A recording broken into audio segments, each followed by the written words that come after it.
Buenos días, me presento. Mi nombre es Benjamín Gándara, estudiante de tercer año de medicina de la Universidad Andrés Bello.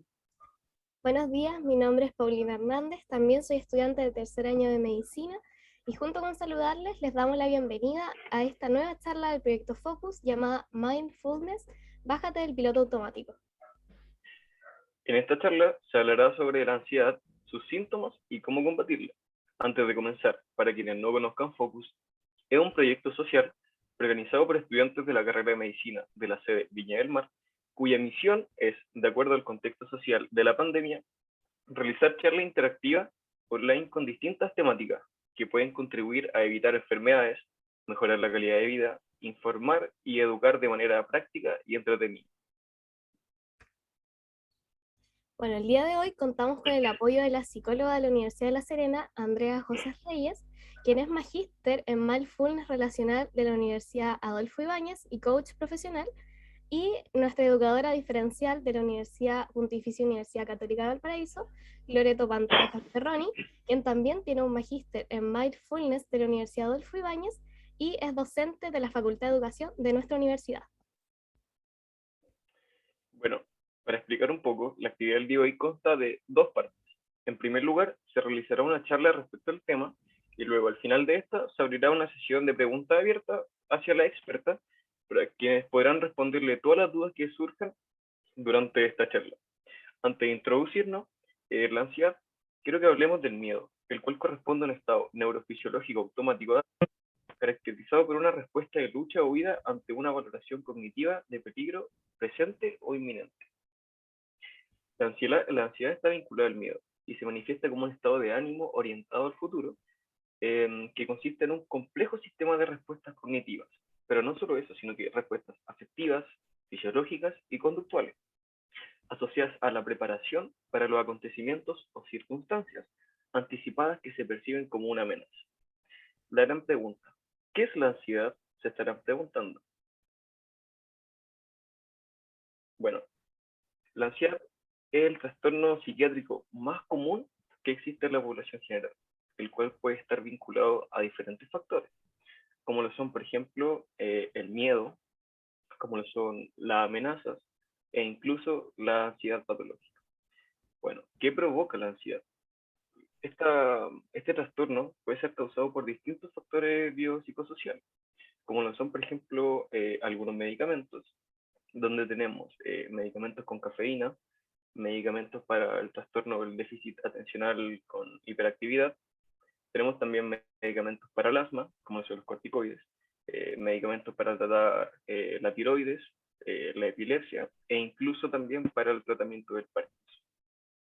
Pero no solo eso, sino que también tenemos el abuso de sustancias, tenemos traumas, también están las experiencias infantiles que pueden causar este trastorno de ansiedad y por último trastorno de pánico. Se estarán preguntando, ¿qué tan frecuente es la ansiedad? Bueno, anteriormente mencionamos que era el trastorno psiquiátrico más común. Sin embargo, la ansiedad en sí tiene distintas formas de expresarse. ¿Cuáles son estas distintas formas? Tenemos el trastorno de la ansiedad por separación, que es el más común. Tenemos el trastorno de la ansiedad eh, social, tenemos trastorno de ansiedad por separación, que sabemos que afecta a muchas personas. También tenemos el mutismo selectivo. Se estarán preguntando, ¿qué es el mutismo selectivo? El mutismo selectivo son las dificultades para comunicarse verbalmente frente a una determinada situación. Tenemos trastorno del pánico, tenemos trastorno de ansiedad generalizada, tenemos trastorno de ansiedad inducido por sustancias e incluso medicamentos. También está el trastorno de ansiedad debido a otras condiciones médicas. Y por último, pero no menos importante, tenemos la agorafobia. ¿Qué es la agorafobia? Es el miedo a los lugares y a las situaciones que pueden ocasionar pánico o impotencia, incluso vergüenza, y este es el menos frecuente. Como dato extra, podemos mencionar que las mujeres son más propensas a sufrir este trastorno en comparación a los hombres en una razón 2 es a 1. Significa que en un promedio, cada un hombre que sufre este trastorno, hay 2 mujeres que también están cursando por esto. Con respecto a la prognosis del trastorno de la ansiedad, tenemos 4 puntos importantes a analizar. Uno es la morbilidad elevada, que incluye el abuso de sustancias, el alcoholismo y la depresión mayor. También tenemos que su permanencia aumenta el riesgo de eventos cardíacos adversos. Además, perjudica la capacidad de desarrollar relaciones sociales y empeora la calidad de vida. Y también tenemos, por último, el trastorno severo de la ansiedad, que se ha relacionado con altas tasas de suicidio. Eso es súper importante porque sabemos también que con el tema de la pandemia, el encierro, las clases online, las tasas de suicidio han aumentado bastante, en un número bastante alto, y tenemos que poner el ojo ahí. Por lo cual, los métodos de autoayuda y alternativos, de los cuales hablaremos más adelante, es de suma importancia que pidamos ayuda a un profesional, porque si estamos cursando por un trastorno de ansiedad o nosotros identificamos que estamos sufriendo, que nos sentimos como un poco ansiosos, hay cosas que pueden servir de autoayuda, pero no nos debemos quedar callados. Debemos pedir ayuda a un profesional que está capacitado para guiarnos y tratar esto para salir adelante.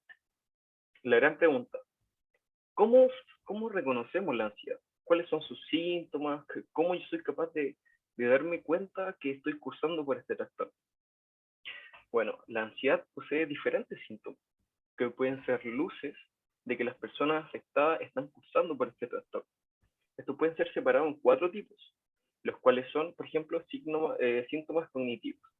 Dentro de los síntomas cognitivos tenemos miedo a perder el control, miedo a evaluación negativa por parte de los demás, tenemos escasez de concentración, tenemos hipervigilancia ante una amenaza, también se presenta una mala memoria, incluso dificultad para hablar. Pero estos no son los únicos. También tenemos síntomas fisiológicos, como no son, por ejemplo, aumento de la frecuencia cardíaca, tenemos la falta de aliento, sensación de ahogo, tenemos sudoración, malestar estomacal e incluso hormigueo o entumecimiento. Por otro lado, tenemos los síntomas conductuales, los cuales se pueden ver reflejados en una hiperventilación, en inmovilidad e incluso en la búsqueda de seguridad y en escape. Por último, tenemos los síntomas afectivos, en los cuales podemos encontrar la sensación de nerviosismo, que yo creo que a muchos nos ha pasado, tenemos la inquietud, tenemos frustración, tenemos susto e incluso la impaciencia. Uno de los temas que nos convoca el día de hoy es el mindfulness. Se estarán preguntando, ¿qué es el mindfulness? Bueno, el mindfulness es un tipo de meditación. Se ha definido de varias formas, pero lo importante es que todas ellas convergen en el concepto de entrenar la mente para tomar conciencia en el momento presente. ¿Conciencia de qué? Se estarán preguntando. Conciencia del entorno, conciencia de los otros y, algo muy importante, conciencia de nosotros mismos. Este mindfulness también es conocido como un estado de atención plena, lo cual significa prestar atención de una manera particular, es decir, en el momento presente y sin juzgar, que es muy importante esto último. Mindfulness tiene como objetivo aliviar el sufrimiento humano aplicado a problemas de salud psicológica y trastornos psiquiátricos. Asimismo, mediante la meditación, se entrena la mente para ser capaz de controlar nuestra atención y actitud frente a nuestras vivencias, y nos permite hacernos dueños de nuestra mente y de nuestra atención. Según estudios, se ha demostrado que la atención plena o el mindfulness contribuye a efectos menores para la depresión. Incluso reduce el dolor, el estrés y la tensión. Además, la calidad de vida se relaciona con la salud mental y es súper importante porque el mindfulness nos ayuda a, por así decirlo, a mejorar nuestra calidad de vida.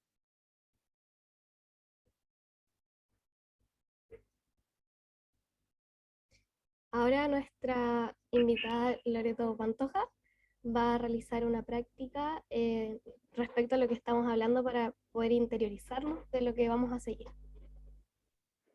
Hola chicos, buenos días. Vamos a invitarlos ahora a hacer un ejercicio cortito, un ejercicio que generalmente yo se los enseño a mis estudiantes a modo de introducción a la práctica de mindfulness para que ellos puedan tener una experiencia y además lo puedan utilizar antes de una prueba, cuando están muy tensos, muy ansiosos, etc. La idea es que si están recostados, se queden recostados con los brazos a los lados, la cabecita apoyada en la almohada, las piernas no cruzadas y puedan cerrar los ojos. Si están sentados, la idea es que tengan la espalda derechita, apoyada en el respaldo, la parte baja de la espalda, y la cabeza derecha y alineada, manos sobre los muslos y los pies también no cruzados en el suelo. Los invito a cerrar los ojos. El que pueda, el que no pueda, focaliza un punto y observa ese punto sin distraer la atención. Los invito a respirar. Inhalamos y exhalamos por nariz a nuestro ritmo. Volvemos a inhalar, volvemos a exhalar y vamos a hacer un conteo. Inhalo 1, exhalo 1. Inhalo 2, exhalo 2. Inhalo 3, exhalo 3. Inhalo 4, exhalo 4. Inhalo 5, exhalo 5. Vuelvo a inhalar 5 y a exhalar 5. Inhalo 4, exhalo 4. Inhalo 3, exhalo 3. Inhalo 2, exhalo 2.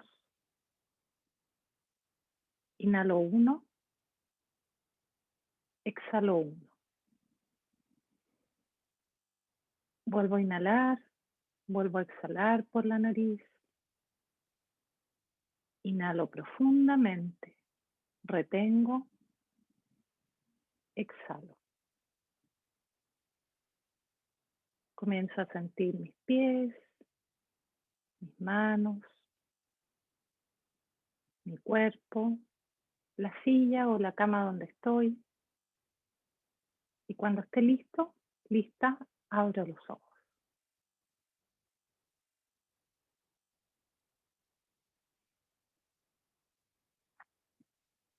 Gracias, Paulina. Muchas gracias, Loreto. Oye, la verdad es que a mí me relajó bastante. Estaba media tomada y ahora quedé como muy relajada. Bueno, entonces ahora Muy bien. que inclusive realizamos esta actividad, bueno, ¿para qué lo debemos hacer? Loreto ya nos adelantó un poco y tenemos que las razones para las que las debemos practicar es para tener un mindful, no un mindful. O sea que nosotros tenemos que estar conscientes de todo nuestro entorno y no tener nuestra cabeza llena de otros pensamientos. Entonces, las razones por las cuales deberíamos hacer esto es porque vamos a encontrar un camino hacia una concentración y una claridad mental, un camino al autoconocimiento y crecimiento personal, camino a la autocompasión hacia uno mismo y hacia los demás, un silencio y contemplación de nuestro entorno, un camino hacia la felicidad y un camino para regular nuestras emociones. Ahora que sabemos nuestras razones, ¿cómo lo hacemos? Existen dos formas, la práctica formal e informal. Nosotros lo que acabamos de hacer en la intervención fue una práctica formal, ya que lo hicimos sentado o tumbado y dirigimos nuestra atención hacia un punto de anclaje. Nuestro punto de anclaje en este caso fue la respiración.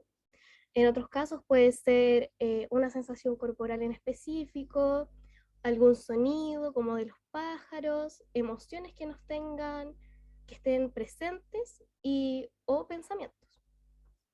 Lo importante es que al tener una distracción que nos saque de nuestro punto de anclaje, es volver hacia él de la manera amable. No es como, no, ¿cómo tengo que pensar esto? Sino es como volver a pensarlo y redirigirse aún al mindfulness.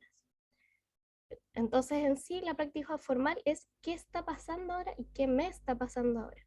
Y la práctica formal corresponde a la realización de las actividades cotidianas en presencia de atención plena, enfocándose solamente en lo que uno está haciendo, como por ejemplo ducharse, hacer actividad física, dar paseos, entre otros. Lo que queremos decir con esto es que es tener la mente, corazón y cuerpo en el presente, en el aquí y el ahora. No es lo que pasó ayer o en unos minutos atrás, ni lo que va a pasar, sino ahora. Cabe resaltar que la constancia de la práctica del mindfulness es la clave para los verdaderos resultados. Más allá de cuánto vaya a durar la sesión que uno hace o el tipo de meditación que se está llevando a cabo.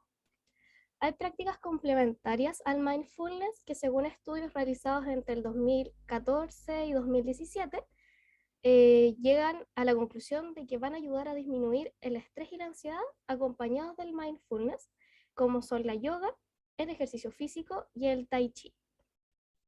Y ahora, ¿cómo va a cambiar nuestro cerebro al realizar el mindfulness? Bueno, vamos a tener cambios a nivel de la corteza cingulada anterior que nos va a llevar a tener una mayor concentración, porque uno va a sentir un mayor control de lo que quiere realmente prestar la atención, logrando evitar las distracciones. Cambios en la ínsula, que es una estructura relacionada con la conciencia del propio cuerpo, que tiene la capacidad de notar que nos hace notar las sensaciones corporales o de prestar atención hacia uno mismo, la propiocepción. Este hecho va a estar relacionado con una mejor regulación del dolor y también su atención. Y por último, cambios en la corteza prefrontal y la amígdala. Estas estructuras están vinculadas a las emociones. Entonces la amígdala va a reducir su actividad en presencia de la meditación, lo que va a hacer que tengamos una menor reactividad emocional ante estímulos adversos, y además se va a fomentar el hecho de mantener una distancia entre las emociones para no dejarnos dominar por ellas. Y bueno, ¿cómo van a afectar las prácticas del mindfulness en nuestros estudiantes? Se ha demostrado que las prácticas generan variables psicológicas, como por ejemplo las mejorías en las habilidades de comunicación, la empatía, una mayor escucha activa, tener más compasión hacia los demás. También se ha notado una mejora en el estado anímico y manejo de emociones, un menor agotamiento emocional junto con el estrés, y mejores percepciones y sensaciones físicas, como también gracias a estas prácticas podemos prevenir el desarrollo de trastornos más graves. Bueno, ahora vamos a volver a realizar ejercicios de mindfulness junto a Loreto, por favor. Para que realmente, ahora que ya entendimos todo el concepto y las razones por las cuales debemos hacerlo, lo llevemos a cabo. Muchas gracias, Paulina. Chicos, los invito a sentarse o a estar recostaditos, igual como lo hicimos en la primera práctica breve.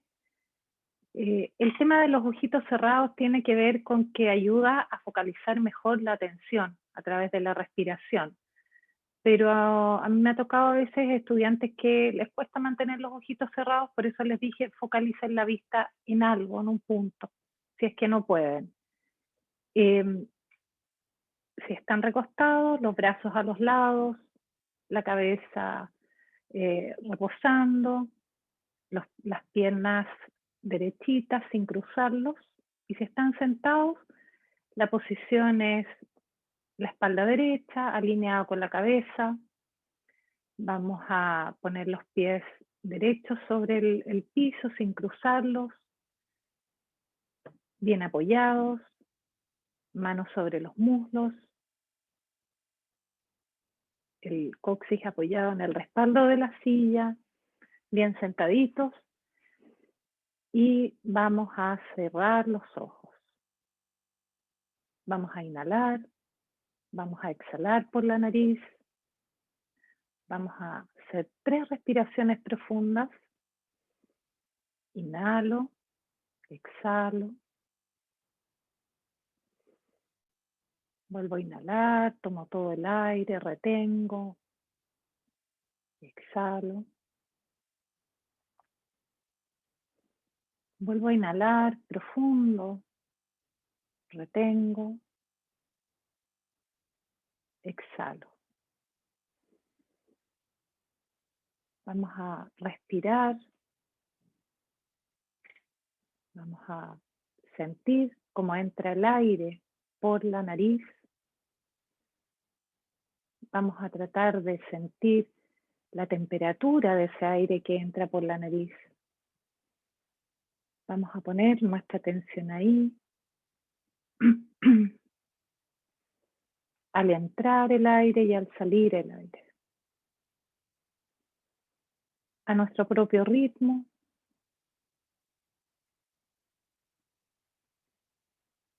Inhalamos, exhalamos por la nariz, sentimos cómo el aire ingresa y cómo el aire sale.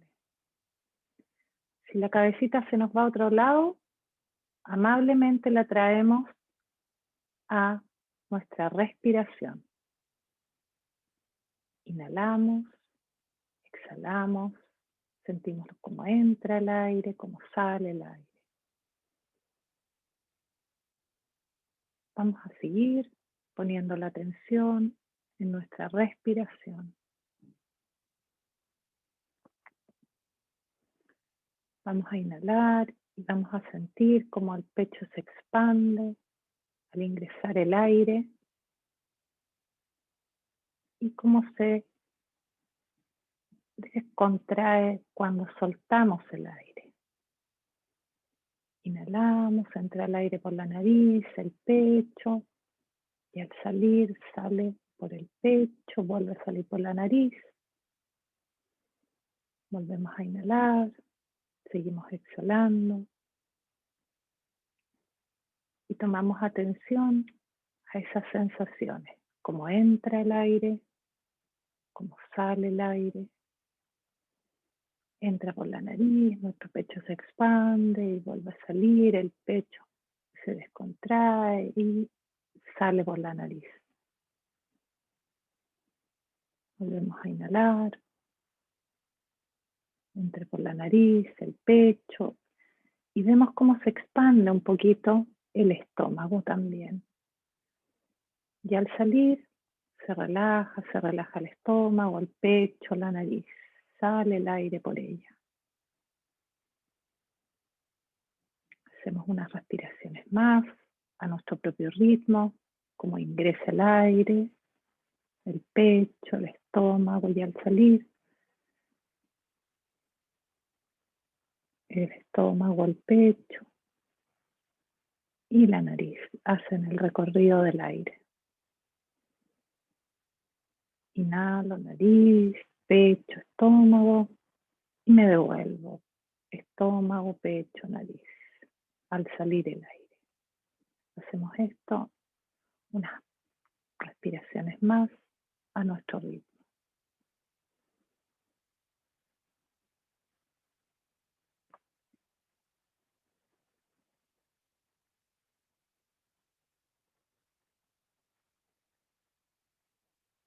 Sigo observando cómo el aire ingresa por la nariz, se expande el pecho, el estómago y luego se relaja. Observo este ritmo natural por unos momentos.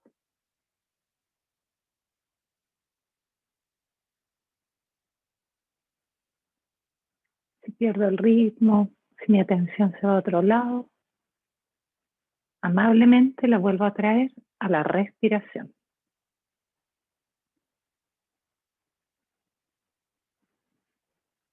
Si hay algún pensamiento, algo que les está molestando, lo dejo pasar.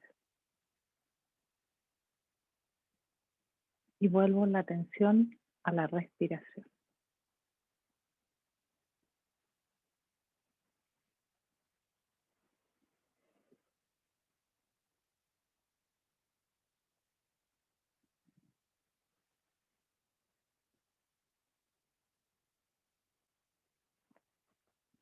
Volvemos a traer nuestra atención a la respiración, entra por la nariz, sale por la nariz.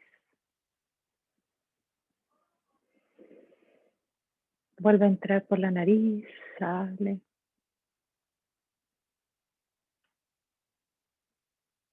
Y comienzo a tener conciencia de mis manos sobre los muslos, mis pies que están apoyados o tienen las piernas extendidas en la cama.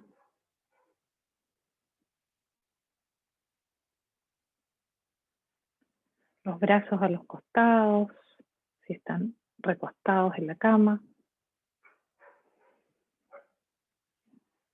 Mi cuerpo apoyado, tengo conciencia de él, si está en la cama o está en una silla.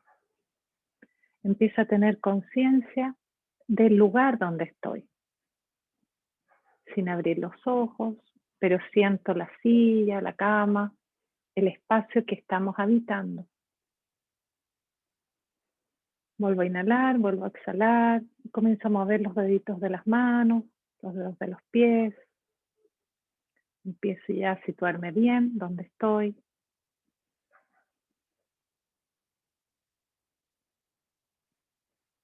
Y cuando esté listo, lista, abro los ojos.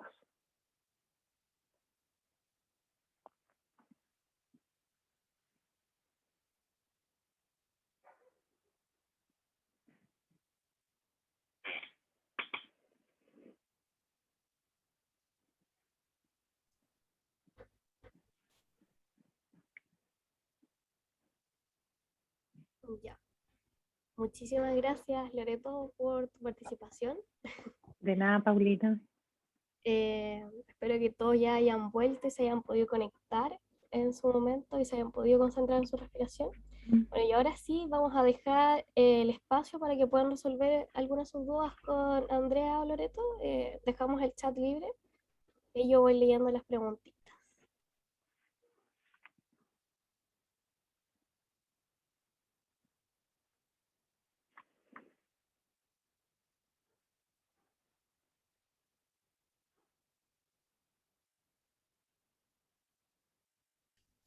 Yo tengo una duda de qué tan frecuente se tiene que practicar realmente el mindfulness para tener resultados que influyan en nuestro día a día. Porque hablamos de que, claro, lo importante era la constancia de la realización de la práctica, pero ¿qué tanto debe ser? Paulina, la pregunta va donde Andrea o para mí, tú, no sé, Isa. Cualquiera de las dos, la que se sienta más Sí, cómoda para responder. si quieres, Perfecto. yo puedo ir responder ahí, complementamos, Lore. Perfecto. Yo creo que a ver, te voy a responder también mucho de la experiencia. Creo que no hay un número definido como una fórmula específica o concreta. Creo que cuando uno empieza a practicar mindfulness y lo incorpora a la vida, en lo cotidiano, es súper importante que ustedes o nosotros todos, nos conectemos con la necesidad de hacerlo, como el para qué. Entonces, cuando tú efectivamente descubres que tiene un efecto en ti y te permites eso también, está súper conectado con mindfulness, porque en el fondo te estás permitiendo saber, darte cuenta de cuánto tú requieres practicarlo. De pronto lo puedes practicar caminando, en la micro, en el auto, o hacer una práctica formal. Ustedes hablaron de práctica formal e informal. No sé, me sirve mucho en la mañana, me sirve mucho en la noche, antes de dormirme, antes de tener una conversación con una persona importante, y de alguna forma también encontrar tu fórmula. La Lore nos dirigió, hizo unas prácticas muy bonitas, y hay varias fórmulas. Entonces, creo que es un poco ambigua mi respuesta, porque siento que la práctica de mindfulness es una experiencia sumamente personal también. Y obviamente que lo podemos practicar de forma colectiva, pero el cuánto, la cantidad o la fórmula, creo que es una búsqueda también. Evidentemente, mientras más lo practiques, vas a poder también notar sus resultados. Esa es como mi mi apreciación respecto a tu pregunta. Súper, muchas gracias. Yo tengo mi apreciación, si quieres que complemente un poquito. Adelante. Yo tengo una frase, yo creo que la práctica hace al maestro. Siguiendo la línea de Andrea, claramente es cuanto uno lo necesite, pero también creo que la práctica hace al maestro. O sea, mientras más practiques, más beneficios recibes. La práctica, la primera que hicimos, la del conteo hacia adelante y de manera reversiva, creo que es una práctica para iniciar. Creo que es una práctica que nos permite conectarnos rápidamente con el aquí y el ahora, antes de hacer una prueba, antes de tener, como decía Andrea, una entrevista o tengan que dar una prueba oral, quizás. Es una práctica rápida, guiada, que puede guiar uno mismo. Pero como decía ella, también tenemos, y como dijeron ustedes, estas prácticas informales que nos permiten quizás llevar la vida de manera estilo mindfulness, como bien dice la presentación, sin piloto automático. ¿Qué les sugiero? Que como también decía Andrea, es como según la experiencia personal. Yo al principio trataba de hacerlo 3 veces al día. A la mañana, en la tarde, en la noche. Y después me doy cuenta que voy incorporando esto a la vida y que quizás paso más tiempo sin piloto automático al haber hecho esas prácticas. Y por otro lado, hay programas que también dicen que, por ejemplo, uno debería, cuando quiere evitar el estrés o disminuir el estrés, hay un programa de 8 sesiones. Y esas 8 sesiones, de alguna manera, dan la clave para decir no puede ser menos de 8 sesiones, según los estudios que se han hecho. Ya. Esa sería mi respuesta. Súper. Otra pregunta que surgió. Dice, si soy una persona súper ansiosa con medicamentos para esto, ¿podría dejar de usarlos si practico el mindfulness? Igual que la pregunta anterior, cualquiera de las dos si quiere responder. Ya, una persona súper... Voy a partir, Lore. Si hay un tratamiento psicofarmacológico a la base, evidentemente hay que ser súper responsable. Bueno, ustedes son estudiantes de medicina. Creo que no es llegar y dejarlo, ¿no? Esto sería un complemento. Eso es mi visión desde mi rol profesional como psicóloga también. Creo que en ningún caso al practicar mindfulness es como a priori para poder dejar los medicamentos. Hay que mantener ese tratamiento y de todas formas que va a contribuir. O sea, puede que en algún punto tú termines tu tratamiento psicofarmacológico para poder tratar la ansiedad, porque mindfulness también promovió eso, la práctica, absolutamente. Sí. Pero siempre yo soy partidaria y desde la responsabilidad también, ustedes más que nadie lo saben, probablemente, de poder hacer un tratamiento de principio a fin con el médico de cabecera. Eso. Perfecto. ¿Algo que complementar? No, estoy en completo acuerdo ahí con lo que Andrea dice, el apoyo farmacológico, no podemos dejarlo de lado. Así es que sin la supervisión médica. Entonces, esto es un muy buen complemento. Y creo que si al finalizar uno continúa con mindfulness, los beneficios van a ser muchísimos. Súper. Ahora, otra pregunta. ¿Cómo saber si lo estoy haciendo de forma correcta? ¿Cómo sé si realmente las prácticas lo estoy llevando a cabo bien y no? ¿Cómo lo sé? Qué buena pregunta. Qué buena pregunta. No sé si quieres responder tú, Andrea, o yo. Dale, Las dos. Lore. Ya, seguimos las dos. Yo creo que uno empieza a sentir como los beneficios. Una de las gracias, por así decirlo, de mindfulness es que eleva los niveles de conciencia, sí o sí. La práctica de mindfulness ayuda mucho a eso. Uno se vuelve más consciente de lo físico, de lo emocional, de lo mental, uno se empieza a dar más cuenta de uno, de cómo uno está funcionando.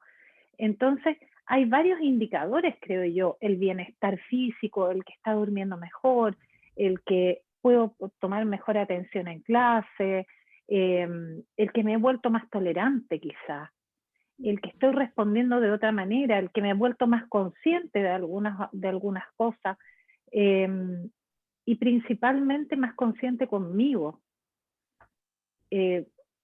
No sé si algo más quieres agregar, Ita. No, yo creo que súper bien, o sea, concuerdo. Creo que el principal indicador, tú lo mencionaste, Lore, es el bienestar.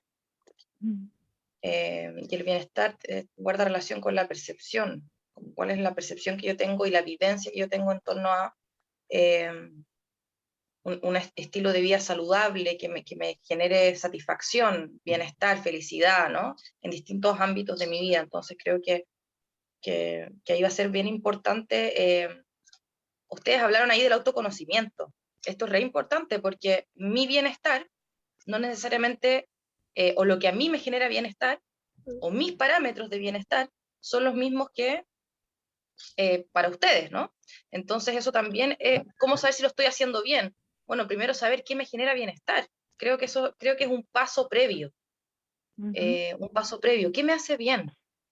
Y aquí yo le doy harto a mis estudiantes, bueno, yo también soy profe, entonces los estudiantes respecto a las preguntas poderosas, como hacernos preguntas constantemente. ¿Qué me hace bien? ¿Esto me gusta? ¿Esto me contribuye? ¿Esta persona me ayuda en este momento, en mi presente? Entonces creo que es un paso previo a saber si lo estoy haciendo bien o mal.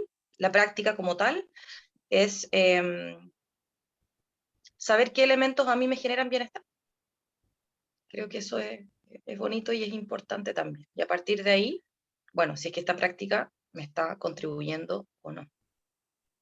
Eso que tú estás diciendo es importante porque estaba recordando que son factores distintos. O sea, me recuerdo haber escuchado estudiantes que me decían, duermo mejor. Otros que me decían, ya no estoy tan ansiosa, me puedo enfrentar mejor a una presentación oral. O sea, hay distintos elementos que van a depender de esa persona. Y me estaba acordando ahorita, ahora que tú mencionaste el autoconocimiento, que ese es uno de los elementos, claro, absolutamente asociados al aumento de los niveles de conciencia en uno mismo.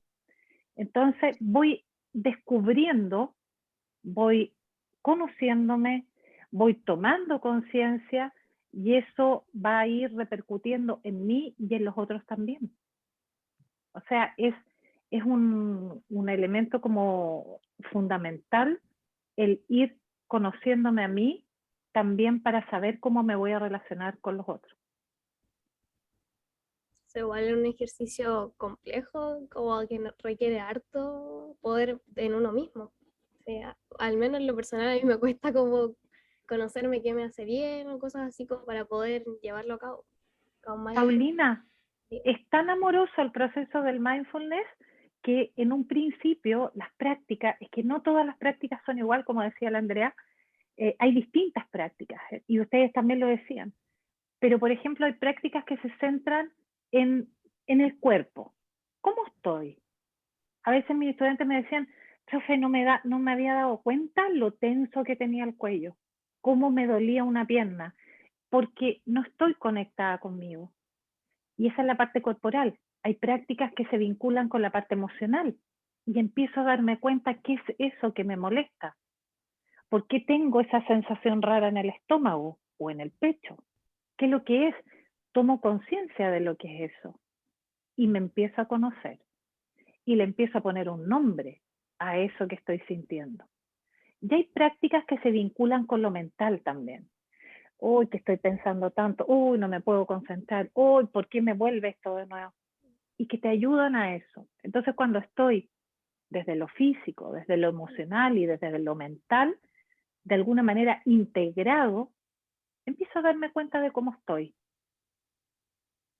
de cómo me siento, de lo que siento, de lo que pienso, y me doy cuenta que no soy los pensamientos, no soy mis emociones, y que eso va a ir cambiando. Claro, al final uno es un todo. Vamos a ir con las preguntas. Ay, le pegué al micrófono. Ya. Aquí llega otra pregunta, dice, con respecto a la ansiedad, ¿cómo puedo saber en qué momento debo acudir a un profesional? Yo creo que respecto a la ansiedad y también respecto quizás a otras sintomatologías o situaciones que me estén ocurriendo, cuando acudir, cuando pedir ayuda, ¿no? Qué importante eso. Por lo demás, una competencia fundamental en estos tiempos. Ya no solamente, antes se veía como casi que era sinónimo de vulnerabilidad y creo que a propósito del autoconocimiento, ¿cuándo pedir ayuda? Yo sugiero pedir ayuda cuando uno sienta que lo que le está pasando, en este caso puede ser la ansiedad, ¿no?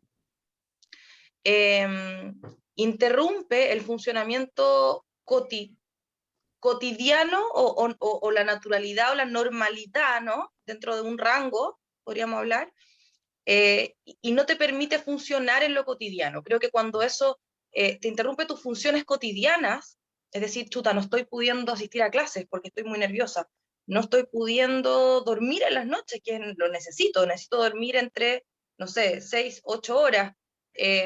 Cuando eso se ve interrumpido, cuando ya hay una afectación mayor en tu cotidianeidad y obviamente en tu bienestar, es momento de pedir ayuda. No es necesario que lamentablemente es un tema cultural, ¿no? Generalmente pedimos ayuda cuando estamos ya en un punto en donde estamos desbordados.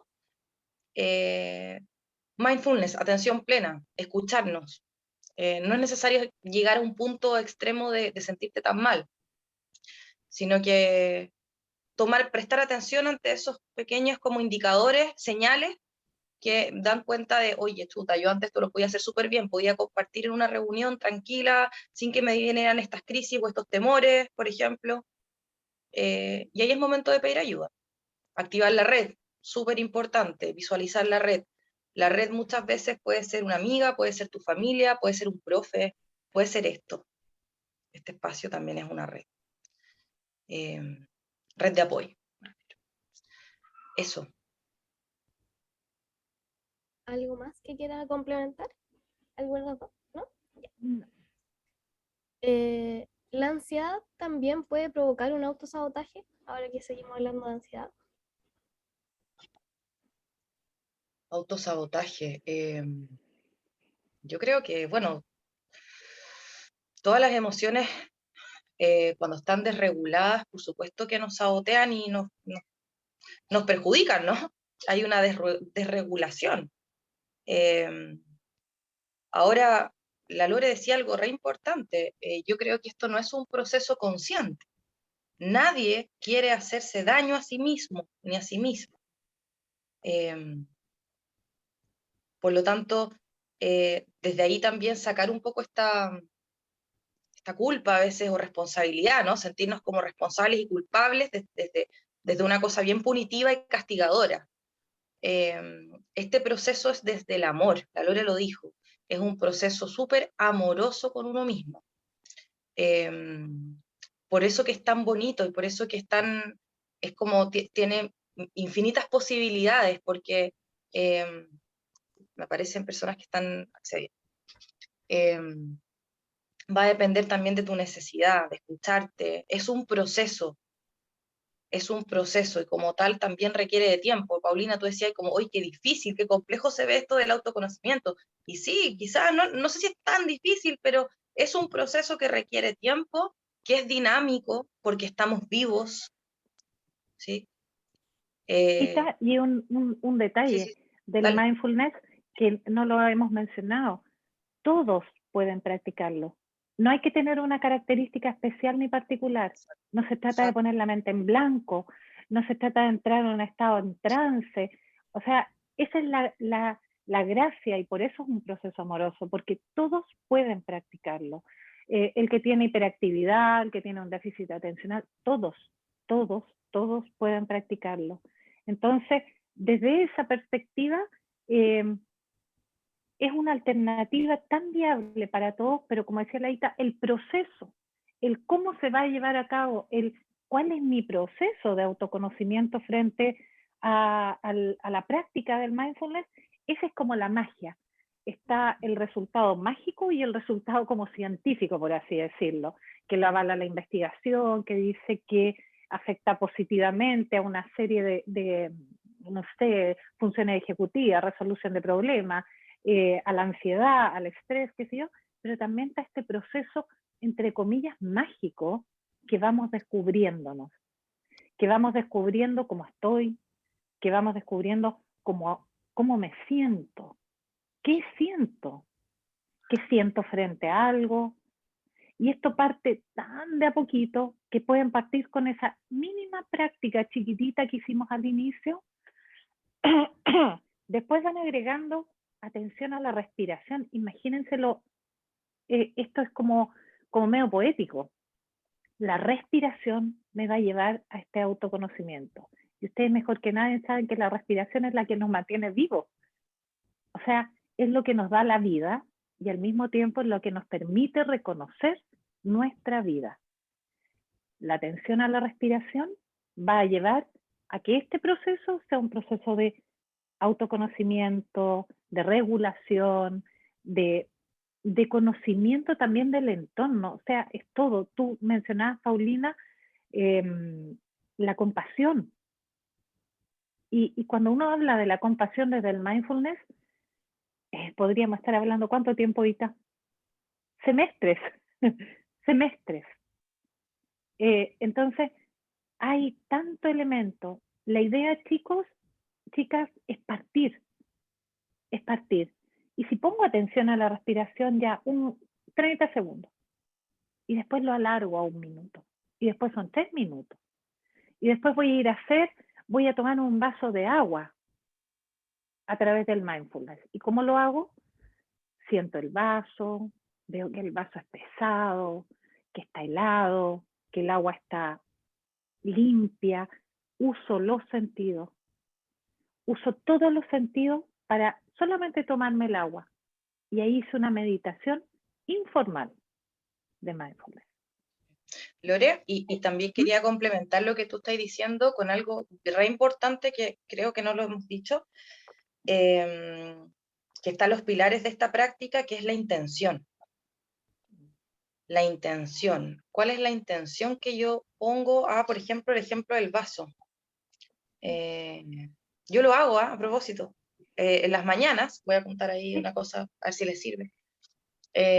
Tomo agua en ayuno, generalmente hace ya 1 año o más, llevo la práctica de tomar agua, de partir como activando, no sé, el día con un vaso de agua o 2 vasos de agua, la verdad. ¿Y cuál es la intención que hay detrás? ¿Solamente sentir el vaso, lo pesado que está y respirar? Esa intención es personal, ¿sí? ¿Cuál es la intención de base? Quiero partir el día, metiendo, ¿cierto? Somos lo que comemos, hay una conciencia respecto a lo que cómo me estoy alimentando, por ejemplo, el ejemplo del agua, ¿no? Estoy rompiendo ayuno con agua, ¿qué significa el agua para mí? Mírenlo en lo que estamos entrando, pero es real. O sea, ¿a qué asocio el agua? Pureza, limpieza, activación, vida, no sé. ¿Sí? Entonces, la intención, y la intención también es personal. Y todas las intenciones son válidas, no hay una mejor que otra. Mindfulness no tiene que ver con una cosa pachamámica, ni volado, ni hippie, que muchas veces también se asocia, hay prejuicios respecto a eso, sino que tiene que ver con una forma, ¿no? Una forma de vivir también la vida más atenta, más consciente, y de poder gestionar mi vida mejor, gestionar mis emociones, darle un propósito, un sentido, un giro al sufrimiento, un giro al dolor. Y eso es tremendamente potente. Te iba a decir, Ita, que no nos olvidemos de eso. O sea, el objetivo, así como fundamental del mindfulness, es evitar el dolor, es sacar el dolor de la vida. Y el dolor puede ser ansiedad, el dolor puede ser estrés, el dolor puede ser angustia, el dolor puede ser exceso de comida, el dolor puede ser falta de alimentación sana, el dolor puede ser no dormir en la noche, el dolor puede ser el nombre que ustedes le quieran poner. Y a eso nos va a ayudar. Claro. Ahora, volviendo como al tema del mindfulness, la pregunta es, ¿cuánto tiempo es necesario para realizar cada ejercicio? Un poco lo que conversábamos. Pueden partir con esa práctica pequeñita todos los días. Esa es la que hicimos del conteo. Y después pueden agregarla 3 veces al día. Y después, si son más constantes, pueden agregar 3 minutos 3 veces al día de respiración consciente. Y van agregando así. ¿Qué es lo ideal, chicos, chicas? Que tengan al principio, la universidad da talleres de mindfulness, hemos dado muchos talleres de mindfulness, de práctica de mindfulness, donde se les enseñan estos ejercicios para que puedan aplicarlos al diario vivir. Pero eso es como la idea, partan de a poquito, no partan pensando que me tengo que sentar o recostar 40 minutos, focalizarme en la respiración, de a poquito. Sí, y lo otro, Lore, que también es importante, creo, y que me ha pasado y creo que pasa mucho, es que dense la oportunidad de experimentarlo. Y si no lo logran, comillas, no lo logran, digo comillas porque finalmente el hecho de que estén intentando hacer algo, eso ya lo están logrando, ¿me explico? Como, oiga, profe, no pude conectarme, no vi nada porque me fui, la mente a mí no me sirven estas cosas. Que pasa mucho también. Y no pasa nada, está perfecto. Me quedé dormida en la práctica, profe. Está perfecto. Eso necesitabas. Esa es la experiencia. Esa fue tu experiencia, esa fue tu práctica de mindfulness. ¿Qué te pasó, Andrea? No, para terminar, no pude dejar de pensar en este problema. Perfecto.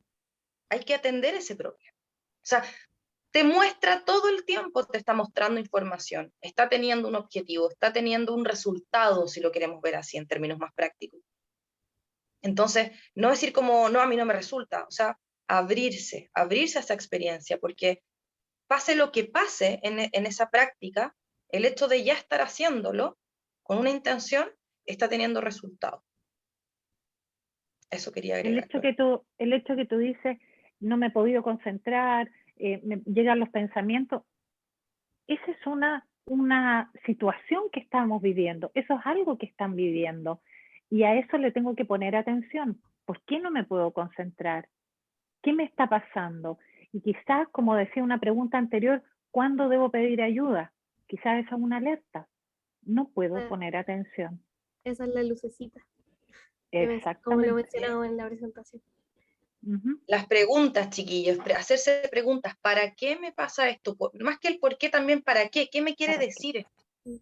¿Para qué? O sea, y de ahí también poder accionar.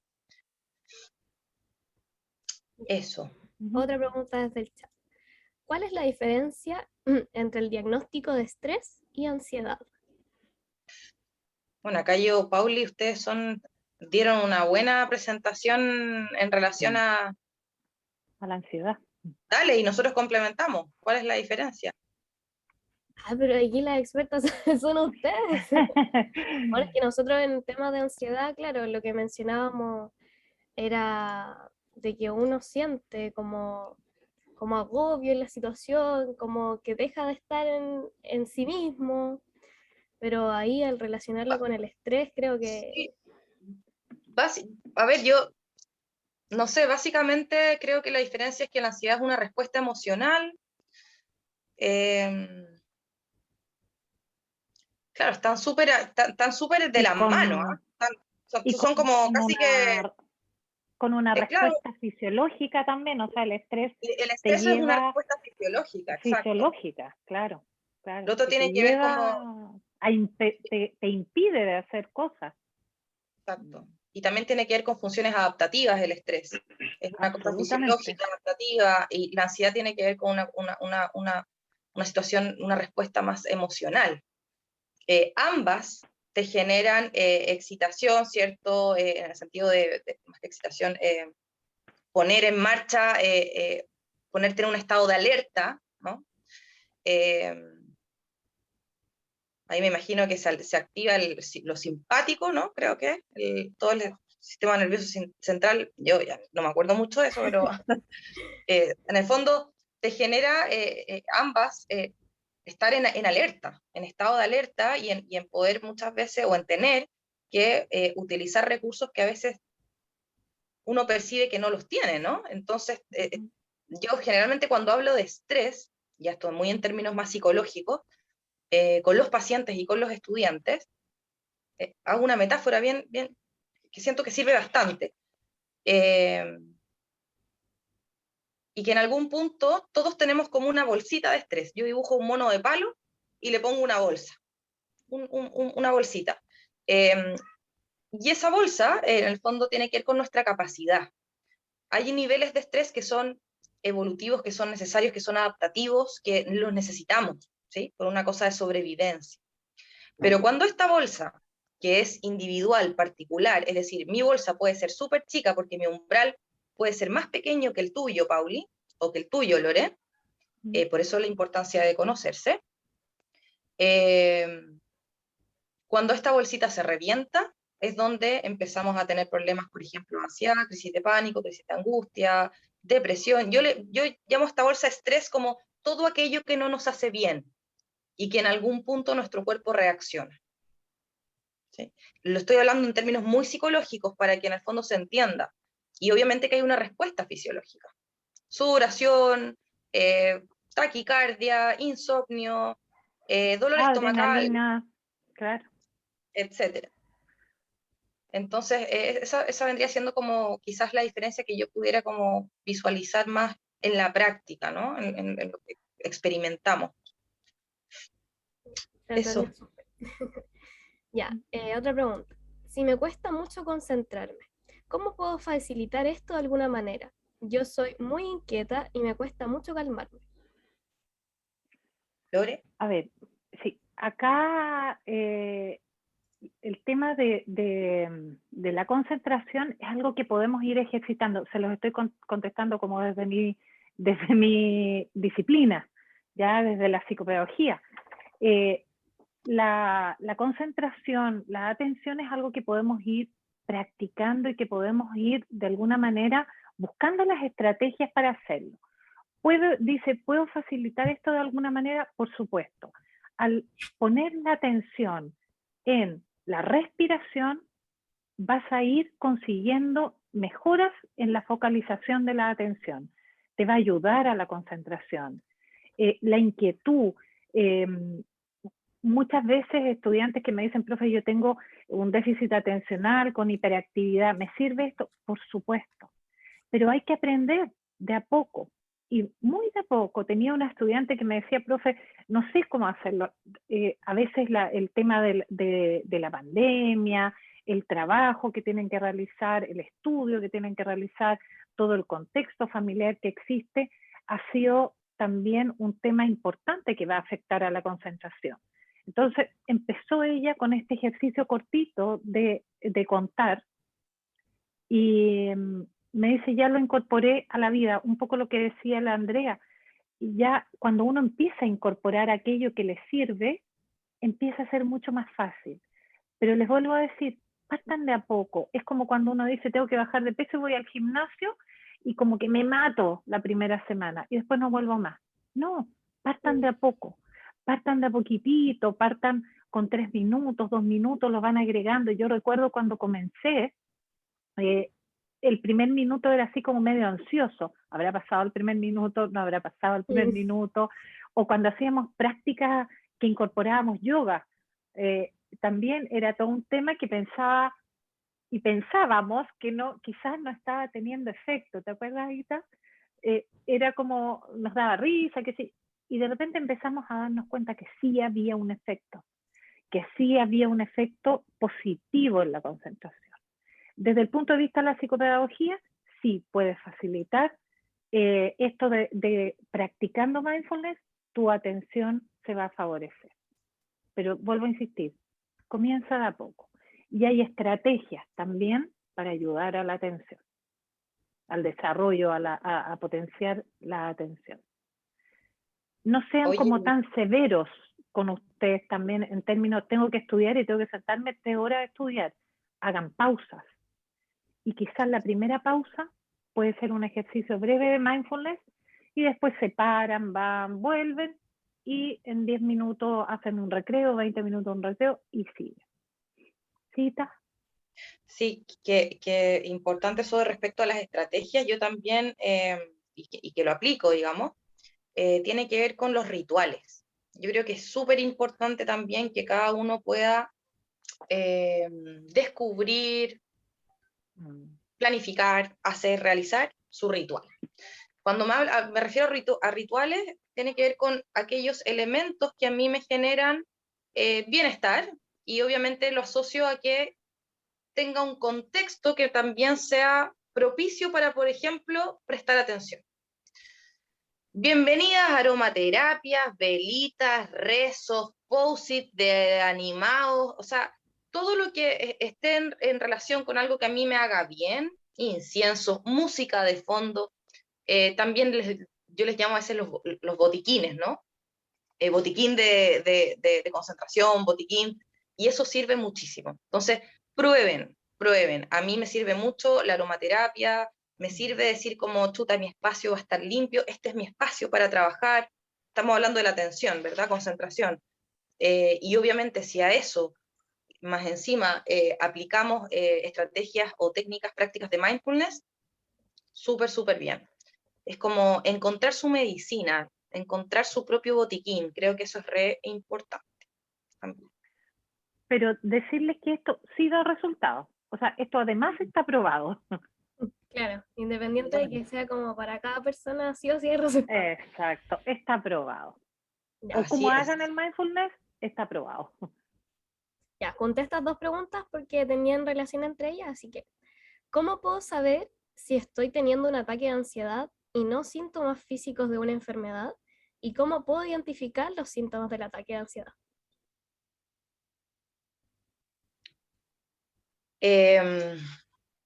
¿Cómo saber si estoy teniendo un ataque? Bueno, yo creo que lo principal es, generalmente cuando uno tiene una crisis de ansiedad, obviamente se manifiestan en síntomas, ¿no? En respuesta fisiológica, puede ser sudoración, pero generalmente la sensación como primordial tiene que ver con esta sensación de que no tienes el control de tu cuerpo, no hay un control de la situación y hay una sensación de que te vas como a morir, ¿sí? Es una angustia profunda, se caracteriza por eso, como el descontrol, una sensación de que no hay remedio para esto.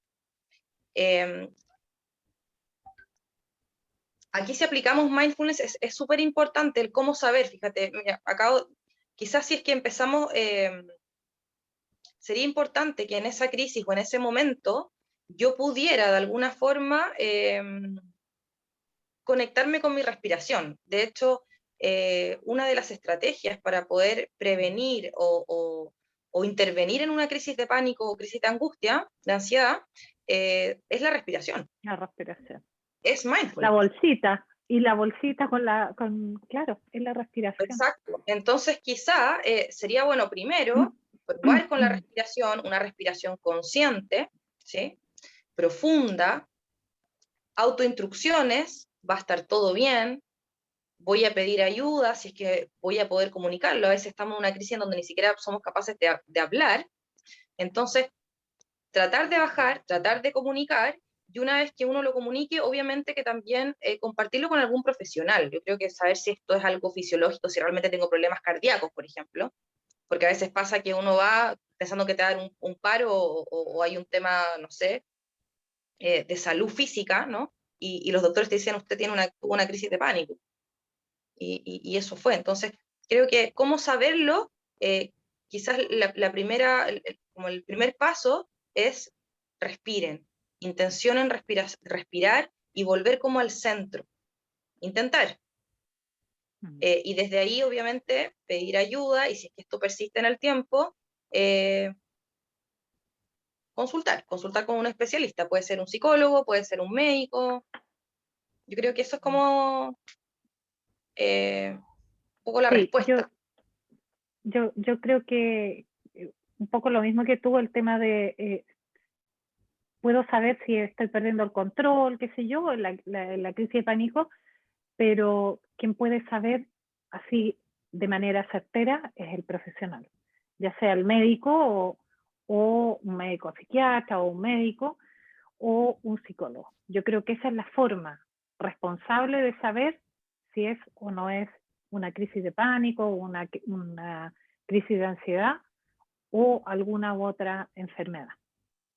Esa sería como mi respuesta.